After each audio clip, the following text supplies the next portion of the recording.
Hey everyone, welcome back in our classes that is AK judicial classes. आप सभी का अपने एके जुडिशल क्लासेस में स्वागत है।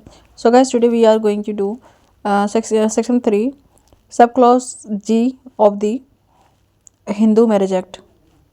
ठीक है, जिसमें लिखा है डिग्री ऑफ प्रोहिबिटेड रिलेशनशिप। इसमें काफ़ी ज़्यादा कन्फ्यूजिंग होता है स्टूडेंट को, तो बेसिकली मैं इसी सेक्शन को कवर करूँगी इस वाले वीडियो में।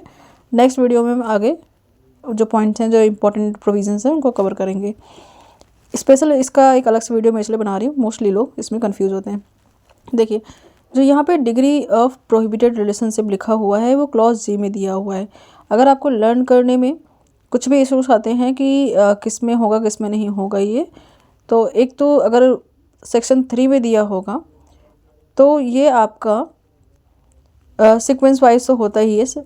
अदरवाइज देखो, जी फॉर डिग्री में जी है तो उससे आप रिलेट कर लो। जी के अंदर डिग्री जी क्लॉज में है और डिग्री वाले वो टर्म में भी जी है। इसे आप एक शॉर्ट ट्रिक बना सकते हैं।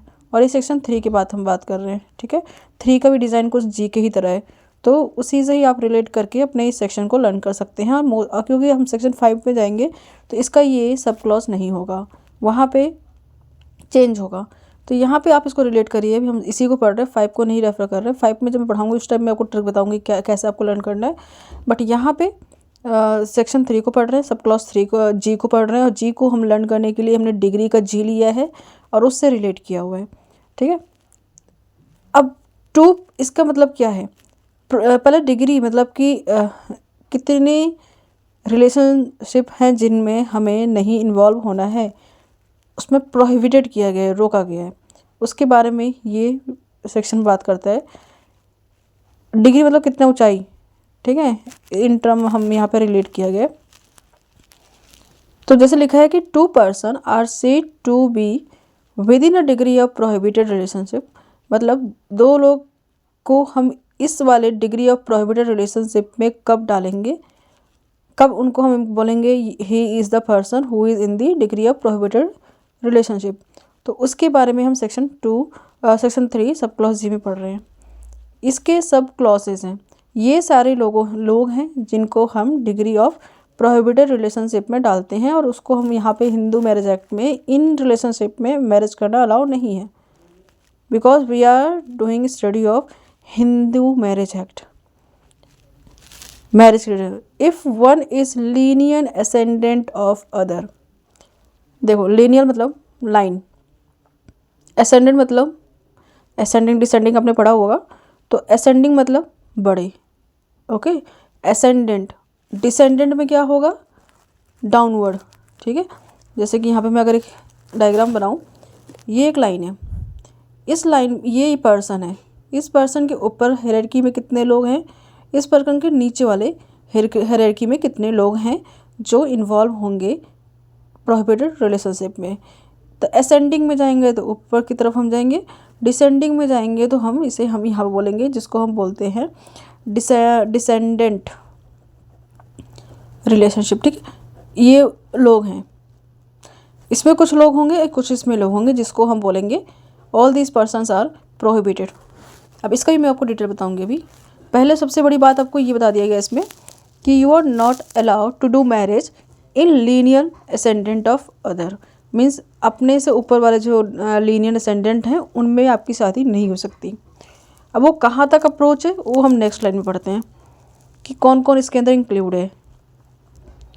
If one was the wife और the husband of lineal ascendant और डिसेंडेंट ऑफ अदर, मतलब अगर वो किसी की वाइफ है या फिर हस्बैंड है, अगर इन पॉइंट ऑफ व्यू वाइफ के पॉइंट ऑफ व्यू से करें, इन पॉइंट ऑफ व्यू हस्बैंड के, मेल और फीमेल दो हैं उनका अलग पॉइंट ऑफ व्यू से करें, तो अगर वाइफ की कंसर्न करें या फिर हस्बैंड की बात करें, तो अगर वो असेंडेंट में है, उस इंसान के अपर एज में है, या फिर उसी के पर्सन के नीचे जो है लोग, उनसे शादी नहीं हो सकती।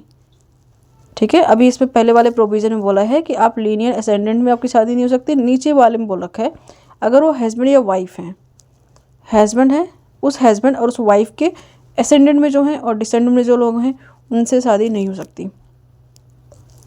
अब उसके अंदर भी इंक्लूड होगा कि कौन कौन स्पेसिफाई करेगा। अभी हमने हस्बैंड वाइफ के बारे में बात की, अब उसके अंदर भी इंक्लूड हो किया जाएगा कि कौन कौन पर्सन स्पेसिफाई किया जाएगा। ये देखिए सब क्लॉज 3 के बारे में बात करेंगे। फर्स्ट वाले में हमने क्या बात किया, सिर्फ वन लीनियर डिसेंडेंट की बात करी। दूसरे में हमने हस्बैंड वाइफ की बात करी। थर्ड जो लाइन है इसमें ये बोला था if one was the wife of brother, और अब यहाँ पे हमने वाइफ बोला था ना, वाइफ और हस्बैंड साथ हैं, तो यहाँ पे वाइफ जो है वाइफ के ब्रदर से, या फिर इसको मैं यहाँ पे समझाती हूँ। देखो क्या लिखा हुआ है, if one was the wife of brother, one was the wife है वो किसकी, ब्रदर की। तो लेट सपोज यहाँ पे कोई पर्सन है, यहाँ पे कोई एक पर्सन है, इस पर्सन का जो भाई है, ब्रदर है, उसकी जो वाइफ है, ये पर्सन उससे शादी नहीं कर सकता। अभी ये एक्सेप्शनल केस है जहाँ पे की जा सकती है, वो अकॉर्डिंग टू कल्चर होता है, बट अदरवाइज अलाउड नहीं है। तो क्या लिखा है, if one was the wife of brother और फादर, वाइफ ऑफ फादर, ठीक है। इस वाइफ वर्ड को हमें साथ में रिपीट करना है। वाइफ किसकी है, ब्रदर की, मतलब एक तरफ से जो भाई की वाइफ होती है, अपर या फिर लोअर, असेंडेंट या डिसेंडेंट में कहीं पे भी शादी नहीं कर सकते, क्योंकि वो ऊपर वाले 2 पॉइंट में हमें डिक्लेयर कर दिया है। और फादर हो या फिर वाइफ ऑफ फादर, मीन्स अपने माँ और इन सब से नहीं कर सकते। दूसरा, wife of mother's brother means मामी, उनसे शादी नहीं कर सकते। और ग्रैंडफादर्स और ग्रैंडमदर, वाइफ ऑफ किसकी वाइफ, ग्रैंडफादर और ग्रैंडमदर के जो भाई हैं, ठीक है, उनसे भी शादी नहीं हो सकती।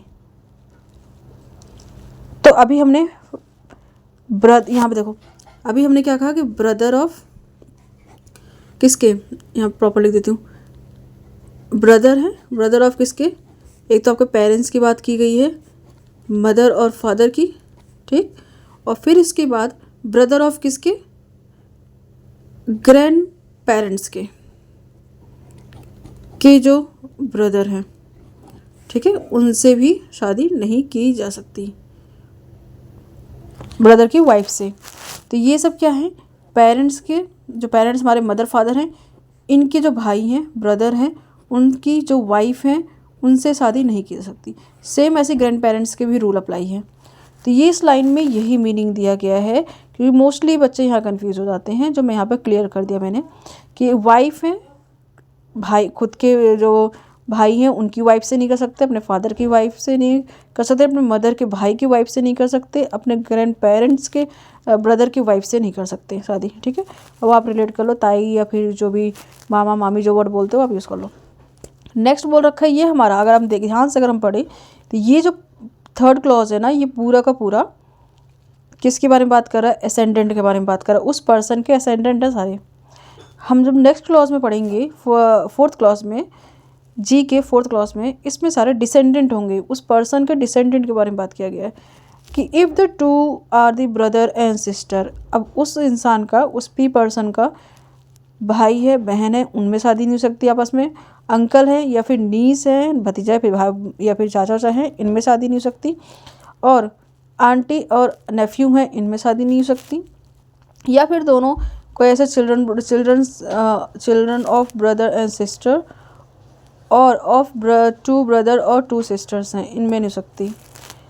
इसका एक्सप्लेनेशन दिया है, for the purpose of clause F and G the, इसका मतलब है कि अगर दोनों ब्रदर एंड सिस्टर हैं, दोनों अंकल और नीस है, इनमें नहीं हो सकता, आंट और नेफ्यू हैं, इनमें नहीं हो सकती, children of brother and sister हैं, उनमें नहीं हो सकती, 2 ब्रदर और 2 सिस्टर हैं, इनमें आपस में नहीं हो सकती शादियाँ। तो ये सारे हमारे एक तरफ से पढ़े, ये पूरा प्रॉपर पॉइंट था जिसमें शादियाँ नहीं हो सकती। तो ये प्रोहिबिटेड रिलेशनशिप है, ये हिंदू का एक कोड है, इसमें ये रूल लिखा है, तो इसको आपको फॉलो करना पड़ेगा, इसके अकॉर्डिंग ही वैलिडिटी मानी जाती है हिंदू लॉ में। फॉर द, अगर कस्टम और उसको, अगर किसी कोई कस्टम है, ट्रेडिशन है, तो उसको यहाँ पे उस वाले पॉइंट पे हिंदू लॉ अप्लाई नहीं होता, हिंदू लॉ उस पर अपना कस्टम लॉ को ही अप्लाई करता है, और अदरवाइज़ अगर आप लीगली के थ्रू जाए, लीगल के थ्रू जा रहे हो, आप किसी लीगल एक्शन लेना चाहते हैं, तो उसमें आपको हिंदू लॉ का पूरा कोड है, जो भी ये लिखा है प्रोविजंस है, उसको फॉलो करना पड़ेगा। नेक्स्ट है यहाँ पे एक्सप्लेनेशन दिया है for the purpose of clause F and G. जो हमने एफ एंड जी, अभी एफ में हमने पढ़ा होगा सपिंदा रिलेशनशिप, जी में हम प्रोहिबिटेड रिलेशनशिप पढ़ रहे हैं। इन दोनों में जो पॉइंट लिखे हुए हैं उसको देख लेते हैं यहाँ पे।